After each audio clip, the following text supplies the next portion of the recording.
நீதிமொழிகள் அதிகாரம் 8. ஞானம் கூப்பிடுகிறதில்லையோ, புத்தி சத்தமிடுகிறதில்லையோ, அது வழி அருகேயுள்ள மேடைகளிலும் நாற்சந்திகளிலும் நிற்கிறது. அது ஊர் வாசல்களின் ஓரத்திலும் பட்டணத்தின் முகப்பிலும் நடைக்கூடங்களிலும் நின்று சத்தமிட்டு, மனுஷரே, உங்களை நோக்கி கூப்பிடுகிறேன், என் சத்தம் மனுபுத்திரருக்கு துணிக்கும்.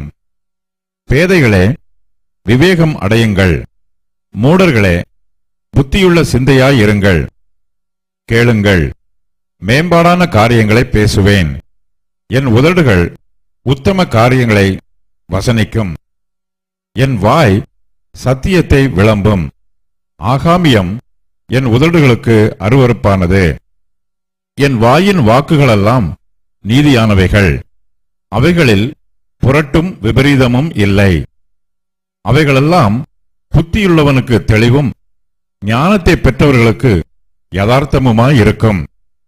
வெள்ளியை பார்க்கிலும் என் புத்திமதியையும் பசும்பொன்னை பார்க்கிலும் ஞானத்தையும் அங்கீகரித்துக் கொள்ளுங்கள்.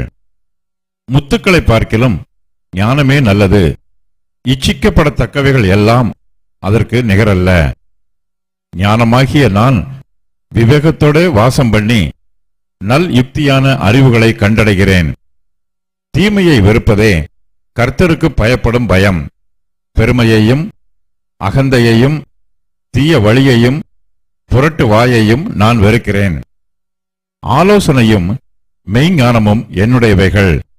நானே புத்தி, வல்லமை என்னுடையது. என்னாலே ராஜாக்கள் அரசாளுகிறார்கள், பிரபுக்கள் நீதி செலுத்துகிறார்கள். என்னாலே அதிகாரிகளும் பிரபுக்களும் பூமியிலுள்ள சகல நியாயாதிபதிகளும் ஆளுகை செய்து வருகிறார்கள். என்னை சிநேகிக்கிறவர்களை நான் சிநேகிக்கிறேன். அதிகாலையில் என்னை தேடுகிறவர்கள் என்னை கண்டடைவார்கள். ஐஸ்வர்யமும் கனமும் நிலையான பொருளும் நீதியும் என்னிடத்தில் உண்டு. பொன்னையும் தங்கத்தையும் பார்க்கிலும் என் பலன் நல்லது, சுத்த வெள்ளியை பார்க்கிலும் என் வருமானம் நல்லது. என்னை சிநேகிக்கிறவர்கள் மெய்ப்பொருளை சுதந்திரிக்கும்படிக்கும் அவர்களுடைய களஞ்சியங்களை நான் நிரப்பும்படிக்கும் அவர்களை நீதியின் வழியிலும் நியாய பாதைகளுக்குள்ளும் நடத்துகிறேன். கர்த்தர் தமது கிரியைகளுக்கு முன் பூர்வ முதல் என்னை தமது வழியின் ஆதியாக கொண்டிருந்தார். பூமி உண்டாகும் முன்னும் ஆதி முதற்கொண்டும் அனாதியாய் நான் அபிஷேகம் பண்ணப்பட்டேன். ஆழங்களும் ஜலம் புரண்டு வரும் ஊற்றுகளும் உண்டாகும் முன்னே நான் ஜனிப்பிக்கப்பட்டேன்.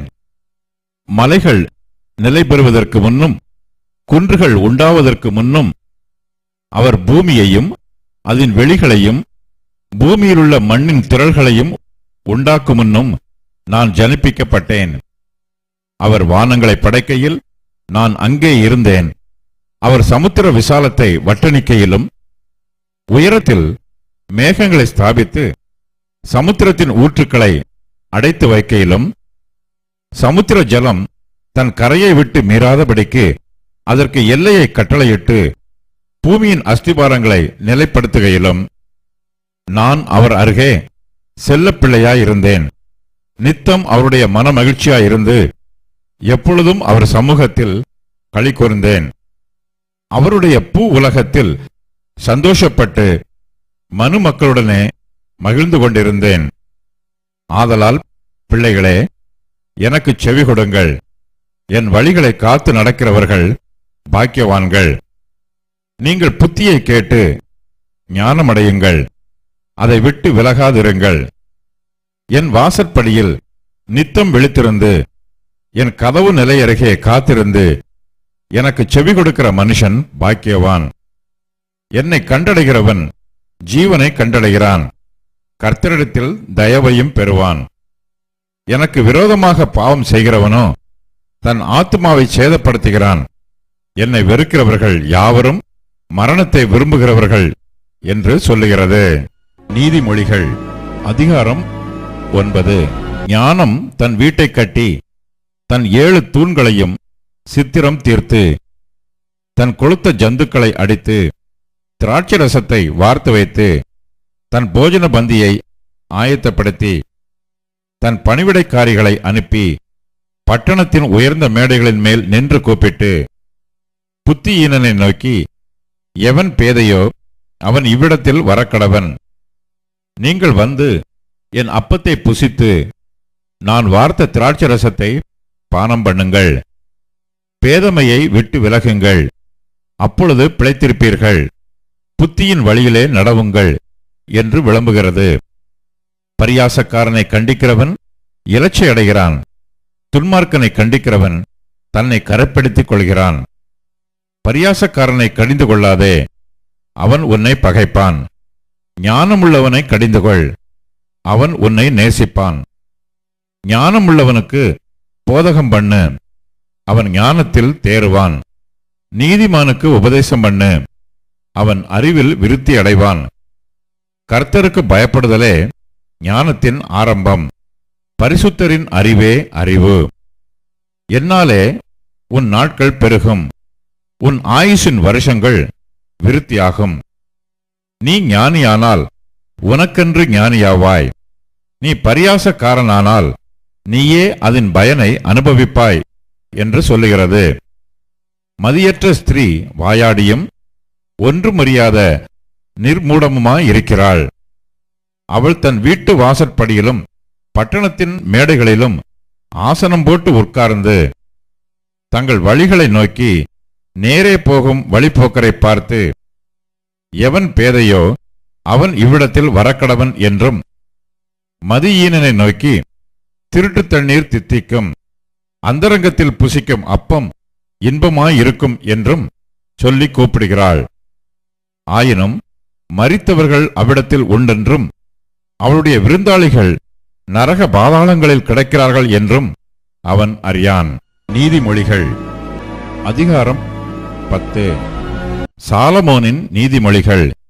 ஞானமுள்ள மகன் தகப்பனை சந்தோஷப்படுத்துகிறான், மூடத்தனமுள்ளவனோ தாய்க்கு சஞ்சலமாயிருக்கிறான்.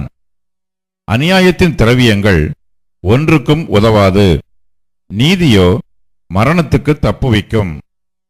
கர்த்தர் நீதிமான்களை பசியினால் வருந்த விடார், துன்மார்க்கருடைய பொருளையோ அகற்றி விடுகிறார். சோம்பற் கையால் வேலை செய்கிறவன் ஏழையாவான், சுறுசுறுப்புள்ளவன் கையோ செல்வத்தை உண்டாக்கும். கோடை காலத்தில் சேர்க்கிறவன் புத்தியுள்ள மகன், அறுப்பு காலத்தில் தூங்குகிறவனோ இலச்சையை உண்டாக்குகிற மகன். நீதிமானுடைய சிரசின் மேல் ஆசீர்வாதங்கள் தங்கும், கொடுமையோ துன்மார்க்கனுடைய வாயை அடைக்கும். நீதிமானுடைய பேர் புகழ்பெற்று விளங்கும், துன்மார்க்கனுடைய பேரோ அழிந்து போகும். இருதயத்தில் ஞானம் உள்ளவன் கட்டளைகளை ஏற்றுக்கொள்கிறான், அலப்புகிற மூடனோ விழுவான். உத்தமமாய் நடக்கிறவன் பத்திரமாய் நடக்கிறான், கோணலான வழிகளில் நடக்கிறவனோ கண்டுபிடிக்கப்படுவான். கண்சாடை காட்டுகிறவன் நோவு உண்டாக்குகிறான், அலப்புகிற மூடன் விழுவான். நீதிமானுடைய வாய் ஜீவ ஊற்று, கொடுமையோ துன்மார்க்கனுடைய வாயை அடைக்கும். பகை விரோதங்களை எழுப்பும், அன்போ சகல பாவங்களையும் மூடும். புத்திமானுடைய உதடுகளில் விளங்குவது ஞானம், மதிகேடனுடைய முதுகுக்கு ஏற்றது பிரம்பு. ஞானவான்கள் அறிவை சேர்த்து வைக்கிறார்கள், மூடனுடைய வாய்க்கு கேடு சமீபத்திருக்கிறது.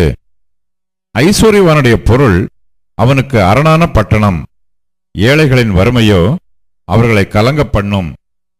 நீதிமானுடைய பிரயாசம் ஜீவனையும், துன்மார்க்கனுடைய விளைவோ பாவத்தையும் பிறப்பிக்கும். புத்திமதிகளை காத்துக் கொள்ளுகிறவன் ஜீவ வழியில் இருக்கிறான், தண்டனையை வெறுக்கிறவனோ மோசம் போகிறான். பகையை மறைக்கிறவன் பொய் உதடன், புறங்கூறுகிறவன் மதிகேடன். சொற்களின் மிகுதியில் பாவம் இல்லாமற் போகாது, தன் உதடுகளை அடக்குகிறவனோ புத்திமான். நீதிமானுடைய நாவு சுத்த வெள்ளி, துன்மார்க்கனுடைய மனம் அற்ப விலையும் பெறாது. நீதிமானுடைய உதடுகள் அநேகரை போஷிக்கும், மூடரோ மதியினத்தினால் மாளுவார்கள். கர்த்தரின் ஆசீர்வாதமே ஐஸ்வர்யத்தை தரும். அதனோட அவர் வேதனையை கூட்டார். தீவினை செய்வது மூடனுக்கு விளையாட்டு, புத்திமானுக்கோ ஞானம் உண்டு. துன்மார்க்கன் பயப்படும் காரியம் அவனுக்கு வந்து நேரிடும். நீதிமான் விரும்புகிற காரியம் அவனுக்கு கொடுக்கப்படும். சுழற்காற்று கடந்து போவது போல் துன்மார்க்கன் கடந்து போவான். நீதிமானோ நித்திய அஸ்திவாரம் உள்ளவன். பற்களுக்கு காடியும் கண்களுக்கு புகையும் எப்படி இருக்கிறதோ அப்படியே சோம்பேறியும் தன்னை அனுப்புகிறவர்களுக்கு இருக்கிறான். கர்த்தருக்கு பயப்படுதல் ஆயுசு நாட்களை பெருகப் பண்ணும். துன்மார்க்கருடைய வருஷங்களோ குறுகிப்போம். நீதிமான்களின் நம்பிக்கை மகிழ்ச்சியாகும். துன்மார்க்கருடைய அபேட்சையோ அழியும்.